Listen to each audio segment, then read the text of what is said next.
والله يدعو إلى دار السلام ويهدي من يشاء إلى صراط مستقيم.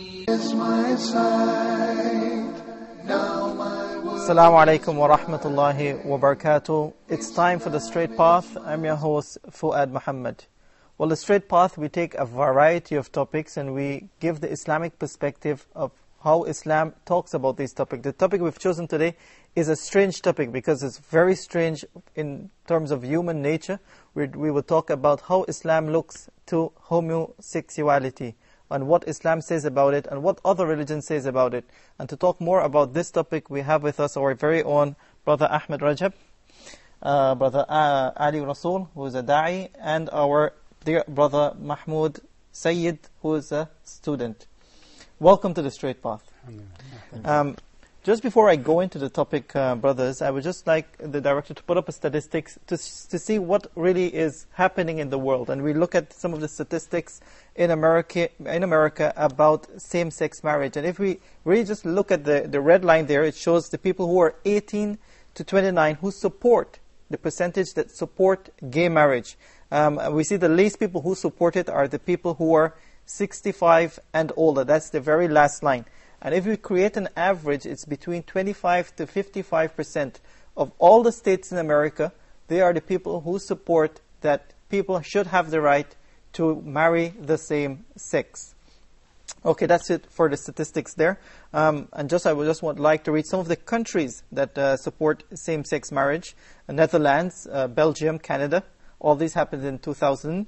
Denmark, Norway, Greenland, Sweden, France, Germany. All these countries have supported gay marriages.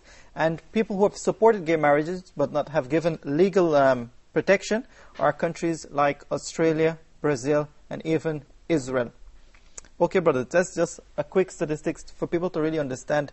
And it's very strange as well. I've just recognized it while I was reading out the statistics that the people who are older, you can see the hatred for them with regards to this heinous act. That's the best way I can put it. Sorry, because this is my background that I was brought up to. I would like to start with you, Brother Ali. If you can tell us how homosexuality, a man in love with a man, a woman in love with a woman, how is this accepted with regards to the human nature? And if you could define what really manhood is. Bismillahir Rahmanir Rahim. Subhanallah. When we look at human nature in general, the blessing that we have as Muslims is that Allah subhanahu wa ta'ala, He created us and He knows us better than we know ourselves. That's true. And so therefore He sent a guidance to guide mankind. And you'll find that without guidance, mankind will do almost anything. They'll be worse than animals. Yes. So mankind is the one creature that needs guidance from the Creator. You will not find under natural circumstances a dog having physical relations with another dog of the same sex. You see, so even animals know better than to do this. So the man who was given the mind that's supposed to be superior to animals has actually fallen below the animal in behavior. Yes. And in fact, Allah subhanahu wa ta'ala let us know this. Let us know that this is what would happen. When Allah said, A'udhu billahi min shaitan rajim, وَالتِّينِ وَالزَّيْتُونِ وَالطُّورِ سِينِينَ وَهَذَا الْبَلَدِ الْأَمِينَ لَقَدْ خَلَقْنَا الْإِنسَانَ فِي أَحْسَنِ تَقْوِيمٍ ثُمَّ رَدَدْنَاهُ فِي أَسْفَلِ السَّافِلِينَ إِلَّا الَّذِينَ آمَنُوا وَعَمِلُوا الصَّالِحَاتِ. So when we look at this, Allah subhanahu wa ta'ala made it perfectly clear that He created mankind in the best of modes, but then He reduces them to be the lowest of the low. That is what will happen, except who? Who are the exception? The ones who believe and do righteous deeds. You see? So that is bound to happen with a man. If he does not submit to the laws of the Creator, obey the Creator, he is bound to be lower than the animal. You see? So in order to avoid becoming lower than an animal, you have to have the guidance from Allah subhanahu wa ta'ala. And Now we know when it comes to the guidance of Allah subhanahu wa ta'ala, you can't even follow the guidance of Allah subhanahu wa ta'ala if you don't have taqwa. Allah said in the beginning in Surah Al-Baqarah, ذَلِكَ الْكِتَابَ لَا رَيْبَ فِيهِ هُدًى لِلْمُتَّقِينَ. So it's guidance for those who have taqwa. So without taqwa, you will not be guided by the guidance of the Creator because you'll follow your desires. Yes. And what have we known about desires? Desires cannot be fulfilled. You know, every time when you look at a drug user, he'll take a drug, right? And at first he'll feel this high that he's looking for. But then after a while, it's not enough. He has to take more. And he has to take more, and he has to take more. And then eventually you have the people who overdose. And if he wants to get the same type of high that he had before, he'll have to go cold turkey and stop taking it to get clean and take it again from the beginning. So desires cannot be fulfilled. They have to be checked. And that's what we mean when we talk about at-taqwa. At-taqwa checks your desires. You know, it's not for us to fulfill our desires to have 100 women or to have whatever. No, there's a check. Yes. And there's a responsibility. But without taqwa, there's no check. What happens is, just like with drugs, a person will start out, a man wanting a woman. But then that one woman isn't enough. Then he needs 2 and 3 and 4, and he has 100 girlfriends. Then he's not satisfied with that. So what happens after that? He wants to try another man, or a woman wants to try another woman, because they're chasing the fulfillment of desires. That's their goal. That's their objective. And then after it's not enough with another woman, you'll find them trying to have physical relations, sex with an animal, bestiality. Because there's no check. You cannot fulfill desire. You see? So that's where you find people going from same sex, from opposite sex to same sex to animal. You see? So desires cannot be fulfilled. In fact, the Prophet Muhammad sallallahu alaihi wasallam, who is the best example for us and is our teacher and is an example for the world, what did he say about desires? He said that if you give man a valley of gold, right, a mountain of gold, a valley of gold, he will want another one. And you give him another one and he'll want another one. So see, this is the nature of the desire of man. It cannot be fulfilled except when he's dead and the dirt is put on his grave. Yes. That's the only thing that will cap his desires, except if he has taqwa. You see? And taqwa, we know from the Sahaba, the Ashab of Rasulullah, they were asking each other, and look at the weight of this word taqwa. Many people read Quran and we say it says fear of Allah, and we see it says this and that. That's why we have to learn the Arabic. At-taqwa is so heavy that one Sahaba had to ask another Sahaba, Ka'b, Umar asked Ka'b, what is taqwa? And he said, what would you do if you walked in a forest, a thorny forest? What would you do? He said, I would tuck up my garment and walk very carefully so as not to get stuck or harmed. He said, this type of behavior, that is taqwa. And when Ali radiallahu anhu was asked about taqwa, he said, it's khawf min al-jalil, rida bil-qalil, istidad bi-yawm rahil wa amal bil-tanzil. He said that it's fearing obedience of the Creator. It's being satisfied with little. It's obeying that which was sent down, the Quran, right? And it's being ready for the Day of Judgment. If you had all of this, you would have fear. You would not trespass the bounds of Allah subhanahu wa ta'ala in chase and pursuit of desire. We as believers, we want our desires to be fulfilled where? In paradise. Our goal is paradise. Paradise, you will have everything that you desire. Right? Your desires will be fulfilled in full in paradise. But they cannot be fulfilled in full in the world. It's not possible. So this is the whole idea why this person goes away from his nature. Exactly. Because in his pursuit for the fulfillment of his desires. Which can never be fulfilled. Exactly. If the people had Islam, if they knew, Islam comes to protect them from themselves. Allah protects us from ourselves. Yes, subhanAllah. Yeah. SubhanAllah, never really thought about it like this, Brother Ali. And mashallah, you did exactly what we wanted from the program, mashallah. Brother Ahmed, that's very interesting what Brother Ali said. Mashallah. That's amazing what he just said. I mean, subhanAllah. Okay, let's look at it's moving away, as Brother Ali said, it's moving away from the nature of a man, of a person. And he said the whole idea behind this is trying to fulfill desire. And if we read the Quran, we look back into the history of where this started. It started in the time of the Prophet Lut. Can you shed some light in the history of where this heinous act came? بسم الله الرحمن الرحيم الحمد لله رب العالمين والصلاة والسلام على رسول الله صلى الله عليه وسلم. First of all, the people of Lot, or in the Christians and the Jews will know them by the name, another names, Sodom and Gomorrah. Those are the first people, according to the Quran and the Bible, those are the first people who commit this type of actions, which is homosexuality. And it doesn't mention really how they agree to act this way.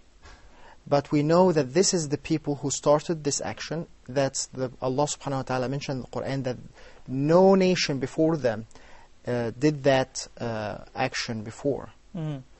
And of course Prophet Lot was trying to convince them and preach to them that they have to stop this. And the same story, exactly with some differences between the Bible and the Quran about this, that the Prophet Lot was trying to convince them that they have to stop this. And a lot of warnings came to them to stop this behavior. And they always refuse.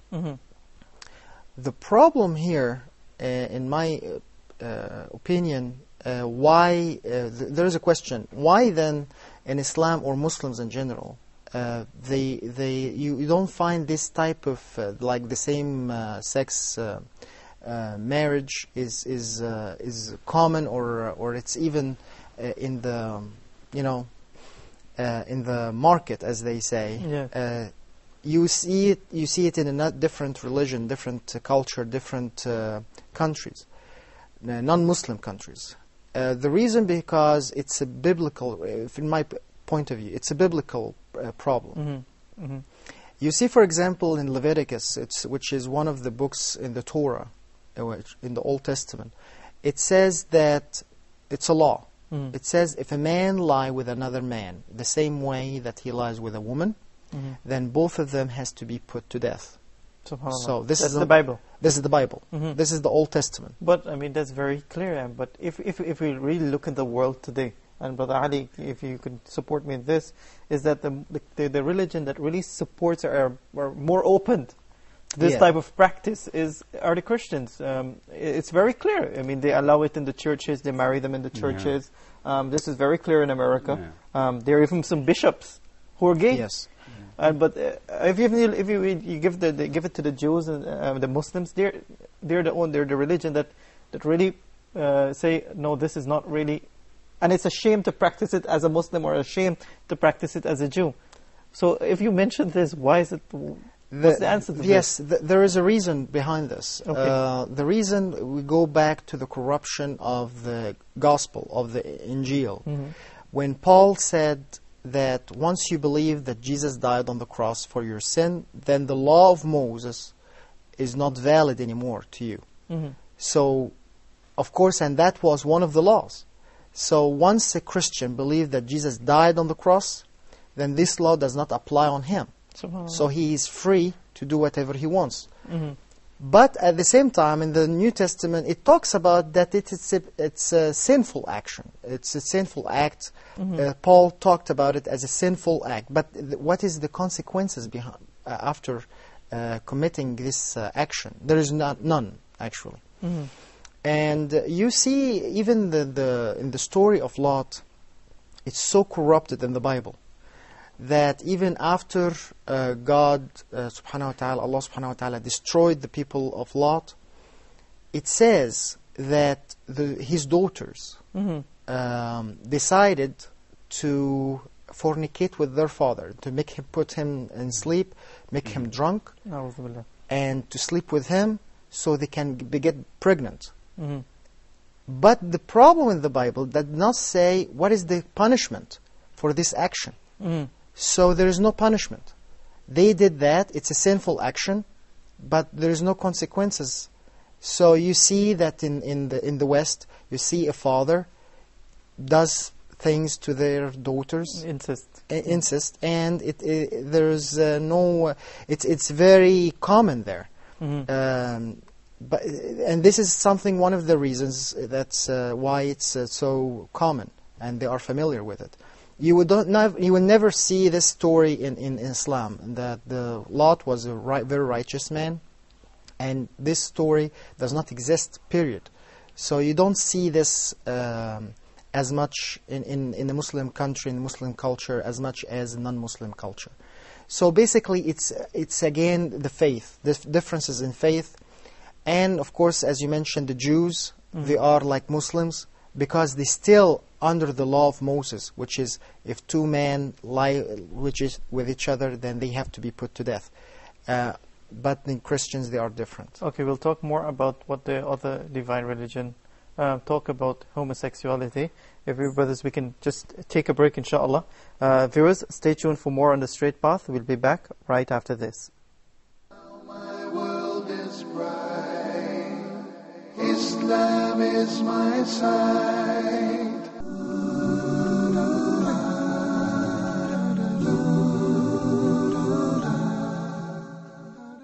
Earth, the human heart, greed, exploitation, hatred, all diseases of the heart. For the cure, join Huda TV every Sunday at 20 GMT for Moments for the Heart.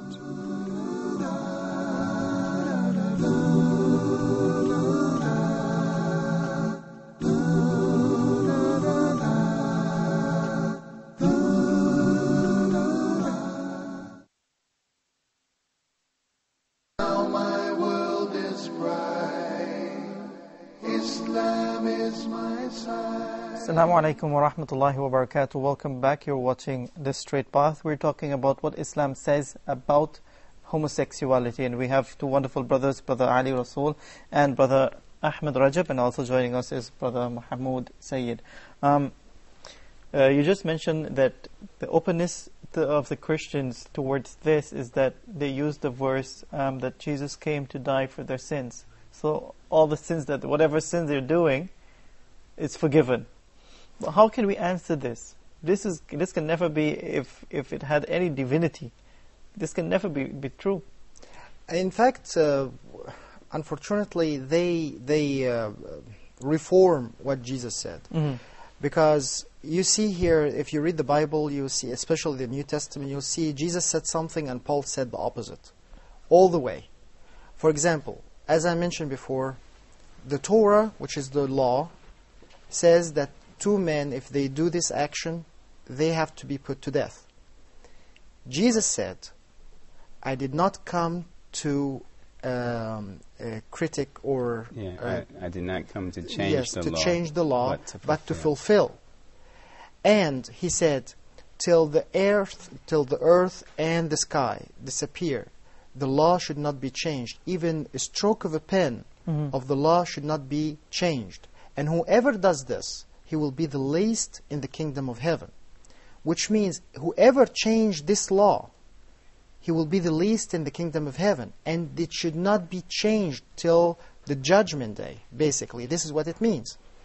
On the other hand, you see Paul, after Jesus says, once you believe that Jesus died on your cross, then you are no longer a slave to the law. He considered the law as something that you are under this slavery of the law. So you see here how Paul came to contradict what Jesus himself said and preached. Unfortunately, you see the people who are supposed to belong to Jesus Christ, they follow Paul and not following Jesus himself. Yes. And this is something that we Muslims, when we make da'wah with them, we don't understand it sometimes. We feel that it's something, subhanallah, like a curtain in their eyes, they cannot see. And even when we point out the verses and let them read it, word by word, letter by letter, they are still cannot see it. For a reason or another, we have no idea. Yeah, for me, when giving da'wah, yes, alhamdulillah, I've been successful with dealing with this. Yes, And subhanAllah, you see that sometimes it's all about Allah subhanahu wa ta'ala. If Allah wants someone to be guided, He will see the truth. Of If course. He doesn't want him to be guided, he will never see the truth, even if you put it in his eyes. Yes. So yes, in this matter, you cannot really talk much about it, because it talks about how they change and reform the words of Jesus Christ Himself. Yeah, for me, you know, I was born in a Christian family, and my mother used to send me to church, and I used to read the Bible so much. My mother said, "You need to stop reading that. Why are you reading it so much? You're reading that too much." So I arrived at a level by which I could explain to them all of this. You know, how, you know, in fact, Jesus did not come to die, you know, for their sins. So sometimes you need to take the foundation from which they're using as a platform and from under their feet, so that you can actually deal with this. Because even this misinterpretation about original sin and Jesus coming to die for their sins, there is nothing that says homosexuality, same-sex marriages, all of this is okay. No, in fact, you know, it said that the fornicators will be in the lake fire of hell in the Bible. You know, it talks about, even if you look, the stoning to death of those who commit fornication or adultery and so forth, adultery in this case. So there's plenty, so much so that many Christians hate homosexuality.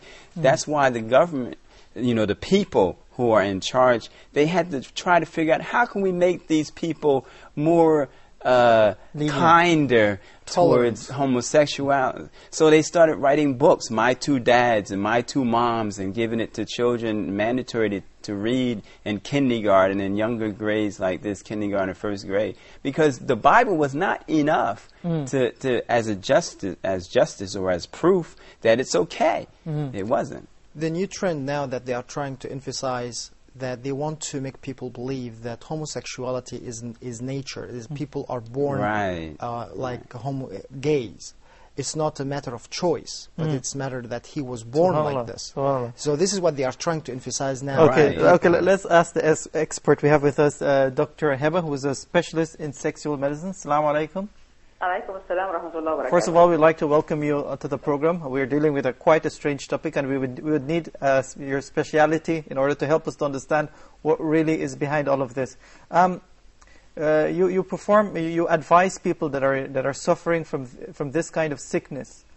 Just before I ask you what you advise them, what are some of the things that promotes this behavior? Actually, I just had two consecutive patients, and I'm in my office right now, and I just met two consecutive patients who are coming to complain of being homosexuals, or this is what they think themselves to be, and who got to the internet and got to the research work of the foreign doctors and foreign psychologists, and they were like they tried to convince themselves the way they read the fact about homosexuality, that it's something genetic and they were born homosexuals, and that they just need to accept themselves as such. And well, this is not true, of course. I receive like maybe 4 to 10 patients per week of homosexuals. They are not really sick, because you mentioned that it's a sickness. It's not a real sickness. It's let's call it dysfunction. It's a psychological deviation, because something came up during their lifetime, whether early or late, that changed the orientation of the sexual orientation of to be oriented wrongly. Yes. What are some of these things that promote these ideas? What are some of the things you found out? Let's give it like maybe itemization. Number one is the sexual harassment during childhood, because this is sort of like defaulting or making their template that this is the way, the exact way of pleasure, sexual pleasure. Second is a bad male example in the family. I mean, if they are having a cruel father, or he's very bad-mannered, and the way he is at home is just something very hateful. So psychologically, they are just linked to somebody else because I don't want to be like that guy. So I'm a little boy. So is this my future? No, no, no. It's just sort of like refusal. Number 3 is, being raised or being uprooted within a feminine surrounding. I mean, the fatherless family, for example, with a lot of girl siblings, other sisters with a mother, and that's it. So by the time of puberty, it's just tons of testosterone in the blood and a lot of arousal, and the sexual drive is just deviated to whatever is available around. So if he has, for example, a young sister or a pubertal sister or adolescent sister, it's just the pictures of this actor and this singer, and that's it. So he's just like attached to this by means of something turning on. SubhanAllah. Yes. Okay, quickly, if we can just get some quick points from you as well, Dr. Heba. What do you say to these to the patients that come to you? What do you say to them? How do you advise them? First of all, just to speak to them about, like, Allah subhanahu wa ta'ala would never punish somebody with something He created in him. So this is the point where we should start by. Yes. Number 2, that he would have a lot of conscious that is working on him, on his orientation all the time, that he would always say to himself that, no, I'm not that way, I'm a right guy. Allah subhanahu wa ta'ala created me in the perfect picture. So this is my fault, so I should deal with it. Yes. Number 3, they should make a lot of dua, and this is actually a part of the treatment, believe it or not. Number 4, they should go to the gym, because sometimes the building up of the muscles correct a lot of hormonal imbalance and correct things out by means of sexual orientation. This is just the starting point. Yes. Afterwards, we do like mental exercises and sexual exercises according to the individual case. Yes, yes. Dr. Heba, thank you very much for being with us, and keep up the good works, and may Allah subhanahu wa ta'ala help you to wipe away this from our society. That's Dr. Heba there, a specialist. MashaAllah, it's very good to know that Muslims work in this field, because if you notice, the first thing she says to the person is, Allah would not punish you with something that He created in you. I think, as Dr. Heba has said, that if I have a boy and I brought him up with many sisters and mother without no brothers or male member in the family, he may become homosexual because of the feminine society around him. Yes. Especially if the mother keeps him in home with his sisters, doesn't let him go out with his father or his male friends. Yes. This also may help to arouse that desire inside him. Yeah, and I think she just really listened to what you were saying. Yes, yes. Because you said the whole society right now of teaching 2 moms and 2 dads. Yes. It's really teaching the kid from a very early age to accept. Yes. Right. In such fact, behavior. I have a younger brother, and I grew up in a broken home. Where it's just a mother raising boys. Right. So I saw that with my younger brother. As he was growing up, he started developing feminine characteristics. And so I and my brother, being Muslim at the time, made an exerted effort to actually change that before he became confirmed in that way. So we would take him to play basketball, take him to play football, rough him up a little bit like this here. And now he's married and has children, he's normal. But he was going on a path where you saw many feminine characteristics. And this is why I said when I was talking earlier with you before the show that, broken families, because people don't understand the important role of the male, the important role of the man, the father. Women nowadays in America think a man is not important. I'll raise my children. I'll be the man and I'll be the woman. But what happens is the boy now looks to his mother, as his role model. And so he's trying to be like her. But he doesn't have the male role model. And unfortunately for the men that go to try to find a role model in broken households, they go to the street and wind up becoming a criminal. So the ones that stay and love mom, and then that's his role model. And he takes on feminine characteristics. He doesn't know how to be a man. He knows how to be a woman. You see? So this is the problem with broken households. And then we have perverted role models. Okay? You mentioned that as well. Now, you have perverted role models. You could be your teacher in the school. Now they allow homosexuals to work as teachers in the school, and maybe that's your role model. You see, so this is another problem. And the third one I want to mention is the distorted objectives and goals. Okay, instead of you seeking paradise as your goal and the pleasures of paradise, your objective is to find out how I can fulfill my pleasure to the fullest. It doesn't matter whether it's a human or an animal or whatever. It doesn't matter. I just want to get the greatest pleasure I can possibly get. I skipped this one here, the definition of manhood. I think this is very important. In today's society in America, the definition of a man is he's strong, he's stern, he doesn't cry. You see? So with this type of image, it's normal for a man to cry. In Islam, you can cry in Salat, you can cry to Allah. But in the Western society, you're a girl if you cry. You don't cry. Men don't cry. You see? And so to find a man holding the hand of another man, when I first came to Egypt, I couldn't, what's going on here? I can't do that, So the definition of a man is not to be gentle, not to be merciful, to be hard, to be cold, to not cry. So that part of humanism is divorced from the people in the West. So when he feels these feelings, he thinks he's feeling feelings of homosexuality. When in reality, it's a human nature to be merciful and to be gentle and to have your buddy and he's a man. But why do you have to have sex with him? That's not part of having a good relationship. Men in America think if he had a girlfriend, he has to have sex with her, or he didn't have a relationship with her, or she's not his girlfriend. You see, so the definition of a relationship is a sexual relationship. When they say I had a relationship, he had to have had sex. No.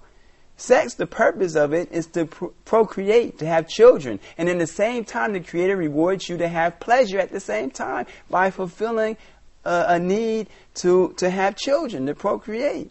You see? And to add to this, even you see this even in the movies. When you see a girl and she asking the man, and he doesn't want to make sex with her, the second question will be, "Are you gay?" It's like if you don't make sex, then you are gay. I went through that. When I was growing up, I became Muslim at 13 years old. So in school, the peer pressure, they asked me, "Do I have a girlfriend?" I say no. Are you gay? What's wrong? You see? SubhanAllah. Because I don't have a girlfriend. SubhanAllah. But I'm trying to be Muslim. So I had to join sports, and then people just assumed I had a girlfriend, and they left me alone. SubhanAllah. SubhanAllah. I have a friend who works in a hotel. A girl guest, asked him for a relation. When he refused, she was disappointed. The only reason she made him leave, that he told her that I'm gay. It was the only reason to get out of her. SubhanAllah. That's quite scary, right? Yeah. Alhamdulillah, we are out of that fitna a long time ago. Alhamdulillah. There is another thing that really is amazing. Not in the good sense. When you look to the society in the West, and you see when the children open the subject to their parents, and they want to confess that they are gays, the reaction of the parents is quite astonishing. You see them, some of them are proud. "Oh, I'm proud that you can choose who you are."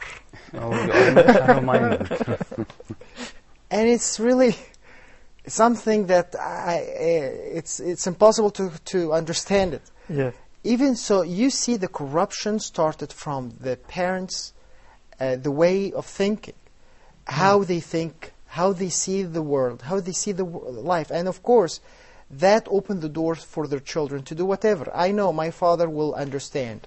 He will understand. He will be proud of me anyway. no matter what I'm going to do, he will be proud of me. We'll continue this point, Brother Ahmed. We'll take a short break here on The Straight Path. So stay tuned for more, inshallah. My world is bright. Islam is my sight.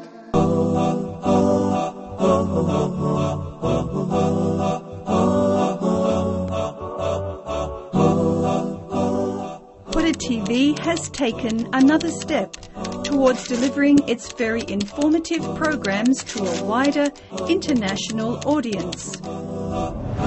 For the first time, in an effort to bring our programming to Europe, Huda TV is now broadcasting on Hotbird. Our viewers can now watch Huda TV according to the following perimeters. Hotbird 8, 13 degrees east. Frequency 11566. Polarization horizontal. Symbol rate 27500. FEC 3/4. Huda TV, a light in every home.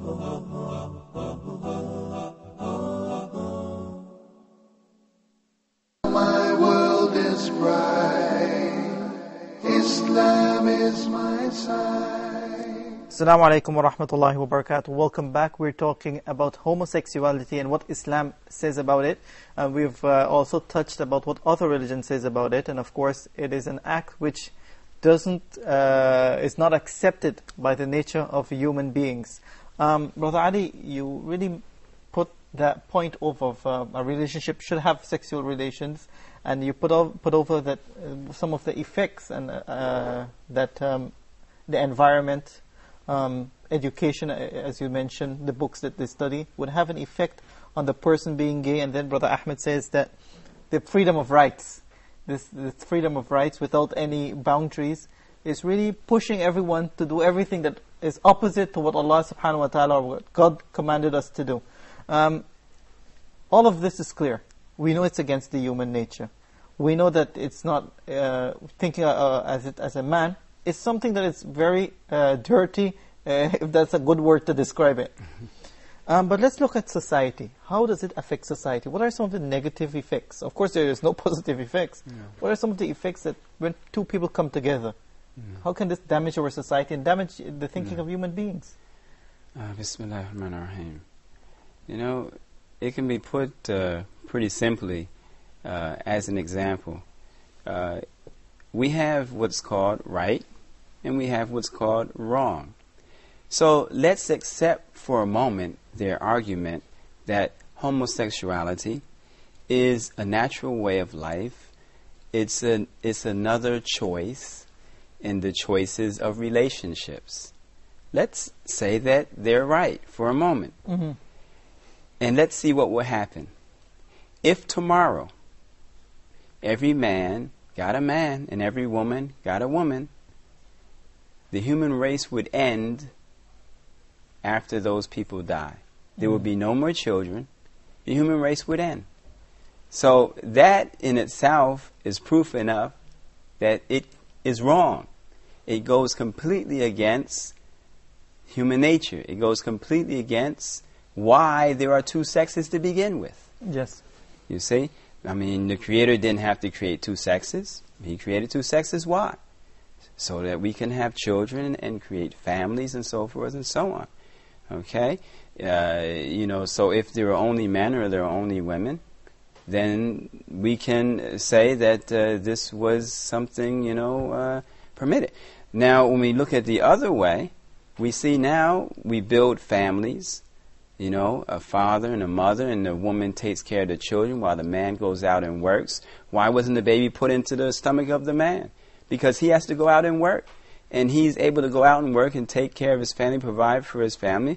And then the woman is given milk to breastfeed. She's given the baby in her stomach as a sign that she's the one to nurture and bring up the children. So this is a partnership that creates a balance, and it continues to cause humanity to flourish and build communities as a foundation for morality.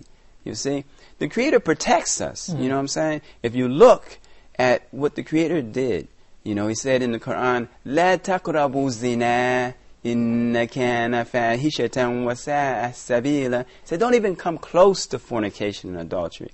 Tells us to ghad the basr, to lower your gaze and guard your modesty. And did He stop there? No. He taught His Prophet ﷺ to tell us that the boys and girls should be separated from the beds when young. And also that two men should not sleep under the same blanket. So even guarding us from the perversity of our own natures. You see? So that we, you know, should not sleep under the same blanket. And that there's an outer, there's a barrier by which a man should not look at the private parts of another man. So if you do these things, then you will fall into what we're seeing today, homosexuality. Subhanallah. We have Dr. Magda on the telephone. Assalamu alaikum, sister. Welcome to the Straight Path. Alhamdulillah, salam alaikum for everybody. Thank you very much for coming on. And you know the topic we're talking about, homosexuality in Islam. If you can share with us some light of how us as human beings, this is not right for us. Yes, first of all, being a homeopath and naturopath, I'm talking from a Chinese point of view. They found that the human being is part of the universe first. And that harmony in the universe is observed between negative and positive energy, female and male, day and night, yin and yang, etc. Allah subhanahu wa ta'ala has said, وَمِن كُلِّ شَيْءٍ خَلَقْنَا زَوْجَيْنِ الذَّكَرَ وَالْأُنثَى. Subhanallah. So Allah subhanahu wa ta'ala has created, this is the normal harmony and balance in the universe.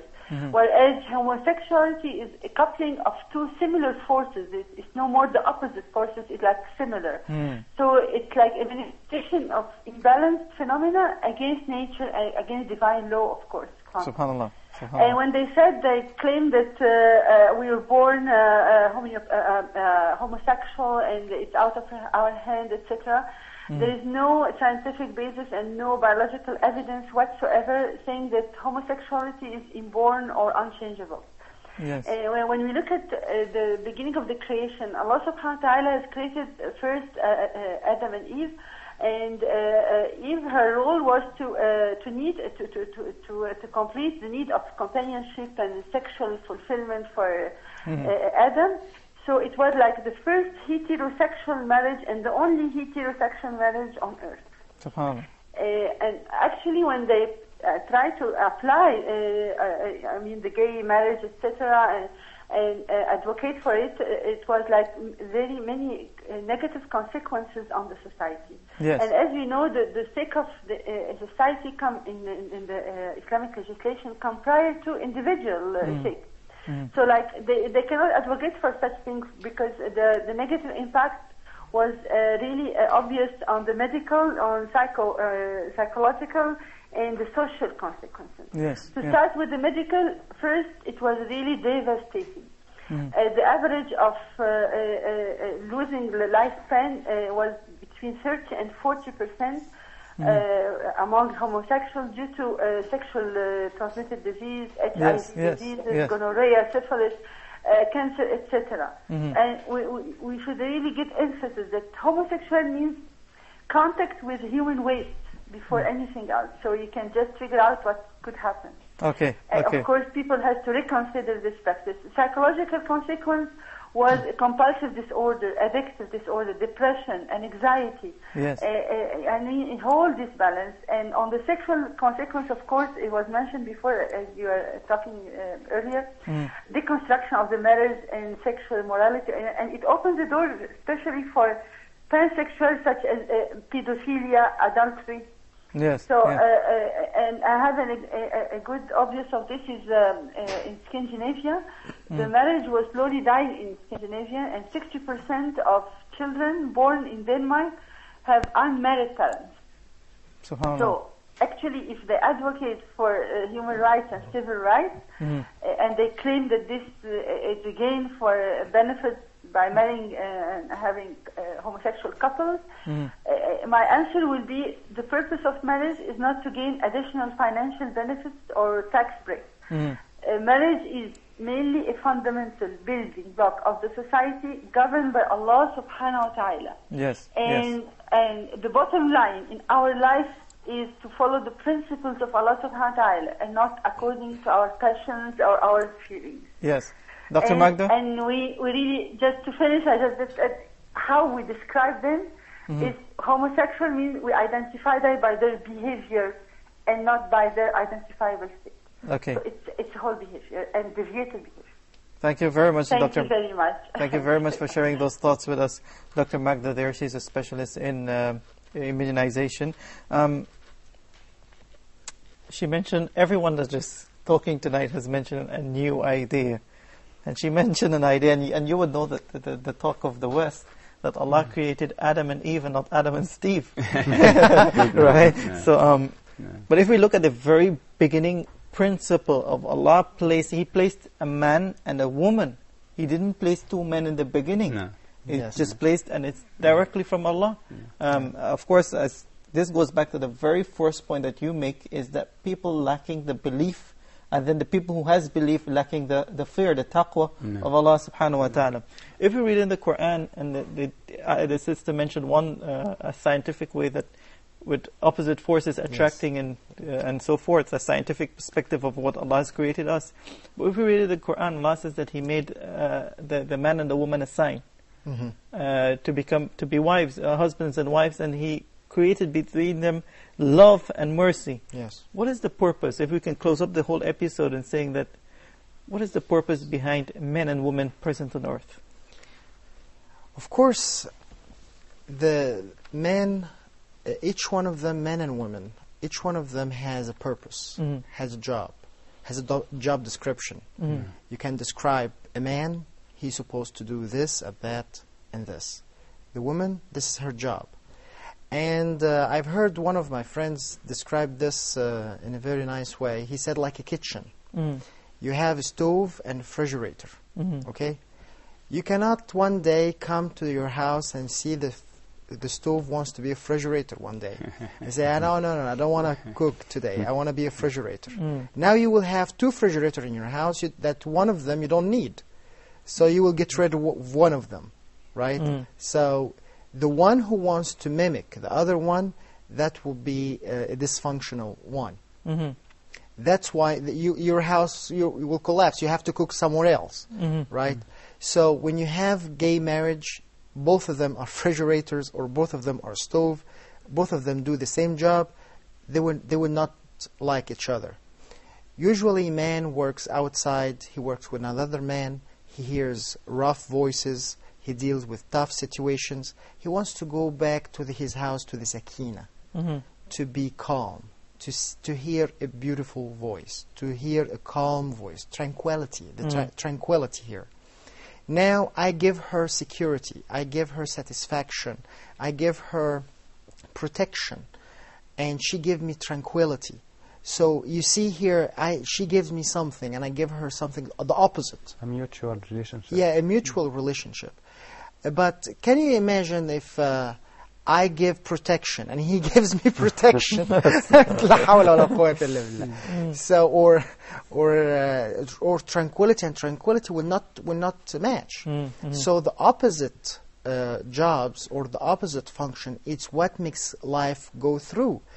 Plus, when you have children, and you know, sometimes some situations you need to have the father, the authority, the strong man, the one who is in power. And some situations you have someone who is calm, the tranquility, the love, the the tenderness, and all this motherhood feelings. The boy or the child will be raised balanced. He will be balanced. So of course the benefits on the person himself who is married to another woman, or the woman who is married to another man, is way more than if she married another woman or he married another man. He will not find the tranquility, and she will never find the protection.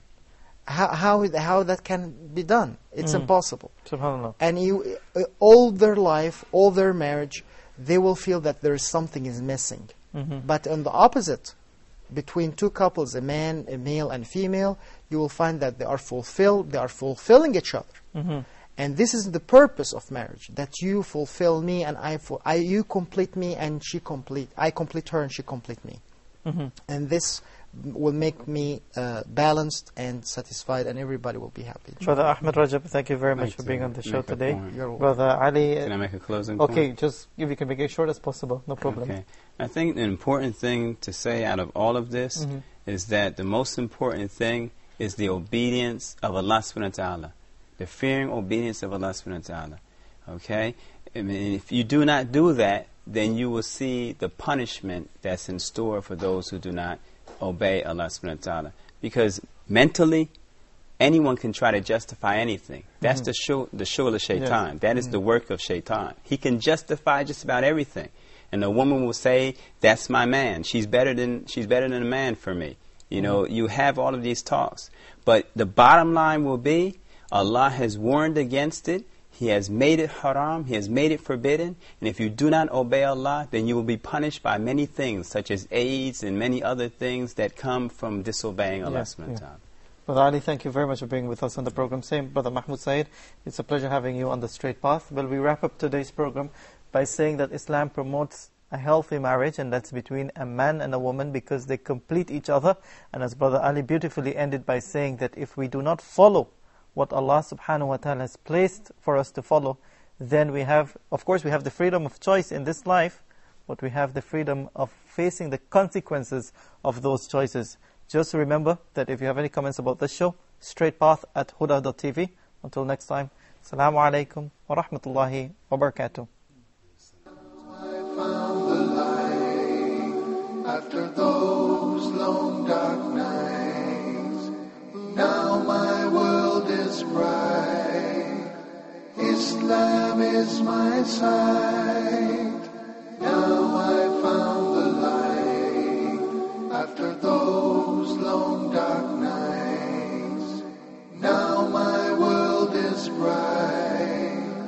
Islam is my sight. Now my world is bright. Islam is my sight.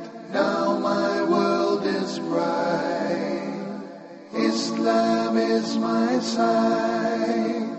Islam is my sight.